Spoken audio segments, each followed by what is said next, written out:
don't know, started, it's not as anxious. You'll have to cut the beginning off. Do you want to put the paper down or are you going to hold it? I think I'll hold on to it. Okay. So Thomas, we're here in the midst of your first exhibition. Tell us a bit about how you came to be a painter. How did you start painting? Well, I've always been interested in art. When I was younger, I used to draw a lot. So I used to draw patterns. I've always liked to make things, and I think making things and painting are the same kind of thing. But it's been the last couple of years that I've really taken it seriously, and all the work which is being created for this exhibition is all work which is being made just in the last year, but that's been like a solid focus. And who's been your influences in your work as you've been painting?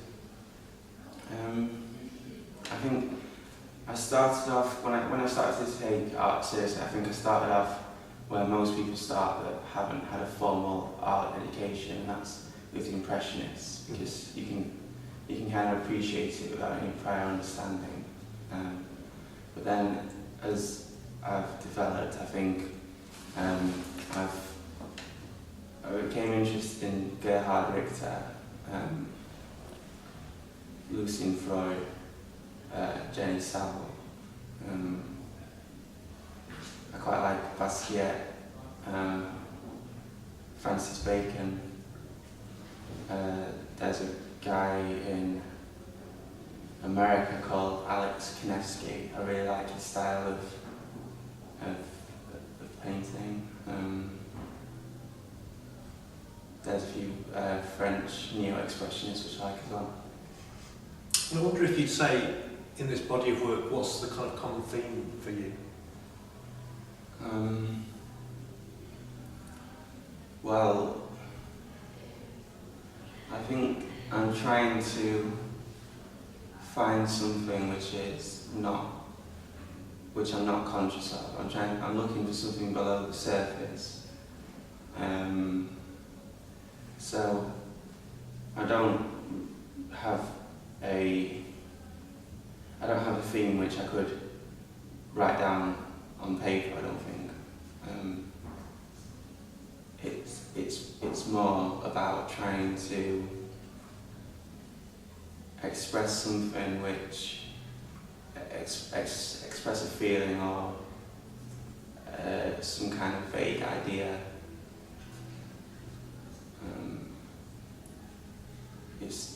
It's more about the feeling that the work gives me and what the work, what impact it can have on the people that look at it.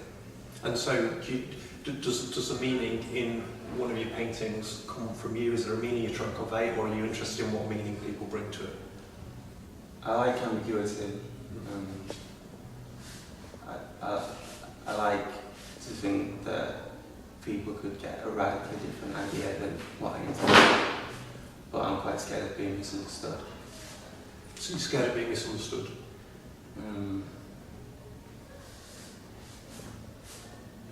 Maybe if it depends really on what.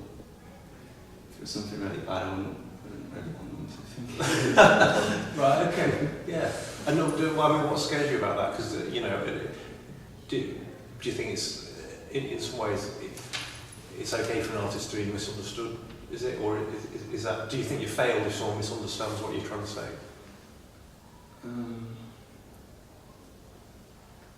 No, because I think naturally people will misunderstand the work, but as long as some people understand what I'm trying to do, then that's fine. And I think the success of the work, what I feel personally, if it's been successful, is really more important than what others think. And tell us a bit about the technique you use, the way you paint. Because I mean, these pieces here have got an amazing finish to them as well. So there's a real kind of texture to the paint. So tell us a bit about your technique. Well, when I paint, I feel like I'm attacking the canvas. I feel like the image is the result of a fight with the canvas. It's all improvised, and lot of the actions of painting are quite violent. Sometimes I just leave the original marks in. Sometimes I work into it. I like to smear the paintings. I like to leave in the lines from the smear. I like to splatter the paintings, I like to let it run. And as you said about the finish, that's the kind of acrylic gloss which is poured on after. And does it feel like a risky process? Because some of the techniques you use, you can't control, can you? Does it feel risky and exciting, or do you have a sense of no, you want to control how it's going to look? There's an element of control, but it's the risk that the painting could be ruined, which I find exciting. It's a lack of control which opens opportunity to chance and to create something which I couldn't create if I was in complete control. And so have you had moments where you've actually ruined a painting through what you've done? A lot of the paintings here have been painted over a few times. Mm-hmm. Many just weren't successful. The smear process can be quite damaging for a lot of them. Mm-hmm. And the acrylic finish can damage them as well. I've had some problems, but mostly know how to use it now. And how do you feel about the imperfection? I mean, here you've got the acrylic coating's kind of cracked and so on. I like it around the edge. I think that's fine, but it's on some it did actually peel away around the centre, and I thought that it took away the main feeling from the work, and I couldn't use them. But sometimes it works, sometimes it doesn't. Yeah. And tell us about the subject matter then. I don't think very much about the subject of the paintings. I'm more concerned with the act of painting. I think with nudes, with figures, that there's a universality to them which I feel everyone can connect with, and also they've got such a big role in art history. It's sort of it's kind of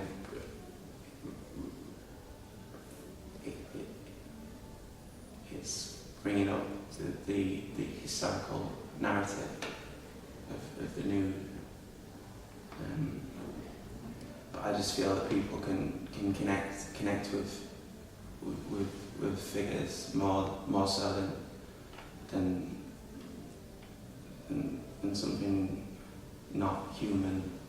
Just because we are people, and we can't help but have some kind of emotional response to a figure, I think. And one of your most recent pieces is a large portrait which feels quite different. Well, to me it feels quite different to these other figures. Is that a different experience painting that one? Yeah, I think so. I mean, the same techniques we used, but I think it is a different experience. It was just something which I felt that the series of news I needed a break from. I wanted to do something else, and I wanted to work on a larger scale. And I love portraits. I think painting faces is quite personal, and there's a different feeling you get, I think. And I mean, in some ways, painting the face is almost more exposing than painting a nude. I think in some ways it's much more personal. I think you feel like you would recognise that person forever after you painted them. And you feel like you've created a character for that person, even if you don't know them. You feel like you understand them. Whereas nudes, I feel it's just more of a motif, which is just it's just a theme, just so that you know that it's all the same from the same person. So would you say you felt more of a connection with if you paint a portrait of someone, that there's more of that kind of personal connection with them than just painting a nude life? I think so. I'm not sure if I've contrived the connection or if there is some kind of... I'm quite sceptical of people painting personalities rather than portraits. I don't know. I think it seems to me quite kind of like mysticism. But maybe sort of like a palm reading or something like that, I don't know. But maybe there's something there. So this is a year's worth of work. Where do you go next? What's your next body of work going on? I'd like to paint on a larger scale. I'd like to paint more portraits. But at the same time, I'm quite interested in going down a more abstract kind of route, less figurative and just bringing in, because everything's quite depressing. It's like it's all quite dull colours and quite bleak. I'd like to maybe bring in more colour to the work somehow. But I think I'm just going to have a few moments just to think about it and not rush into things. Does this feel, putting this show together and having the show on, does this feel kind of like an ending for this group of work, and then you're going to launch into something new? Or? No, I think it's all part of the same progression, but maybe it's the end of this chapter. I don't know.